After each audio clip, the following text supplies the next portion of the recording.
আসসালামু আলাইকুম প্রিয় খামারি ভাই বোনেরা, আশা করি সকলে ভালো আছেন। আজকে আপনাদের নতুন একটা ভিডিও নিয়ে আসলাম কীভাবে মুরগি পালন করবেন।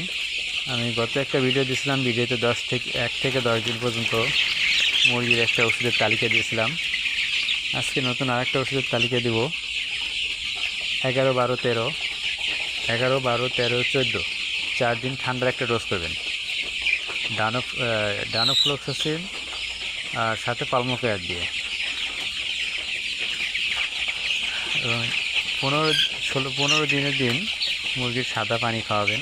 16, 17, 18, 19 4 দিন আমাশার ডোজ করবেন। আমাশার ডোজ আপনারা যে কোনো ওষুধ দিয়ে করতে পারেন, যেমন অ্যাম্পোলিয়াম, শুদ্ধ অ্যাম্পোলিয়াম দিয়ে করতে পারবেন।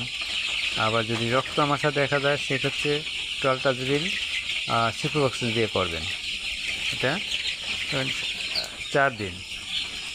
আজকে আপনাদের এই আমাশার ডোজ পর্যন্তই দিলাম। এর পরবর্তী ভিডিওতে আবার আপনাদের আর একটা ভিডিও দিব, সেটা দিব 30 দিন পর্যন্ত কীভাবে মুরগি পালন করবেন। আজকে 20 দিন পর্যন্ত দিলাম। এ পর্যন্তই। আসসালামু আলাইকুম, সকালে ভালো থাকবেন।